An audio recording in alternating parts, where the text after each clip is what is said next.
1 अगस्त 1920 को महात्मा गांधी के नेतृत्व में भारतीय राष्ट्रीय कांग्रेस ने रॉलेट एक्ट के खिलाफ आंदोलन शुरू किया।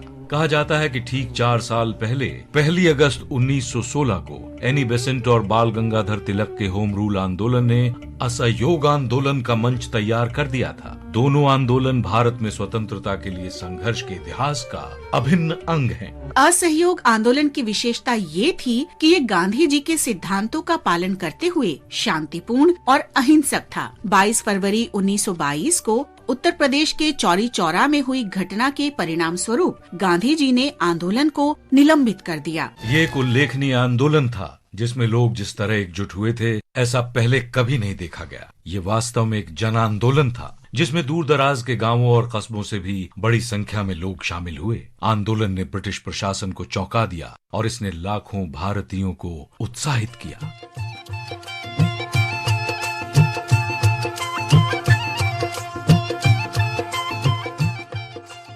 हम गांधीवादी स्वतंत्रता सेनानी राम नारायण चौधरी को भी आज याद कर रहे हैं, जिनका जन्म 1 अगस्त 1895 को राजस्थान में हुआ था। उन्होंने अपने जीवन का 3 दशकों से भी ज्यादा समय भारत के स्वतंत्रता संग्राम को समर्पित कर दिया और ब्रिटिश साम्राज्य से लड़ने और राजस्थान में रियासतों से उत्पीड़ित लोगों के लिए 6 साल जेल में बिताए।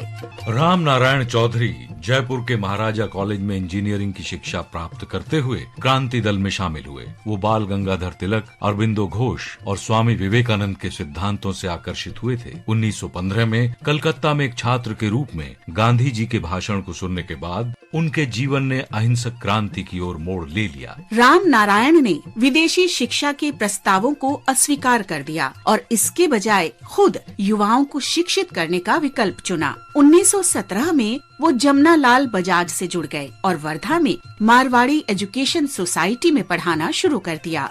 गांधी जी के सुझाव पर राम नारायण ने वापस राजस्थान जाकर विजय सिंह पथिक, शोभालाल गुप्त, माणिकलाल वर्मा, हरिभाई किंकर और भंवरलाल की सहायता से राजस्थान सेवा संघ का गठन किया। राजस्थान सेवा संघ का मुख्य उद्देश्य राजस्थान के गरीबों का उत्थान करना और क्षेत्र के भूमिहीन श्रमिकों के साथ मिलकर काम करना था।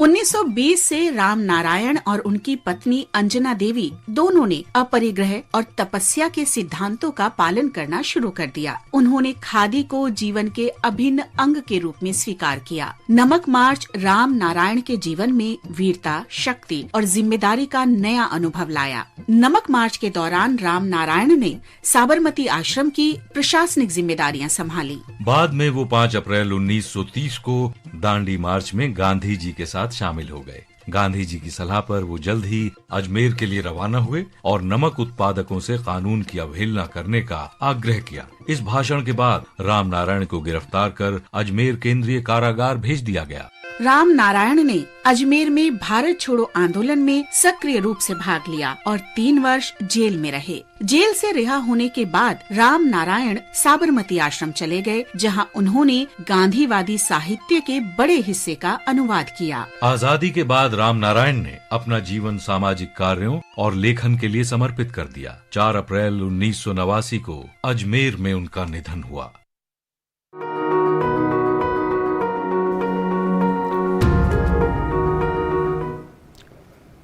और आजाद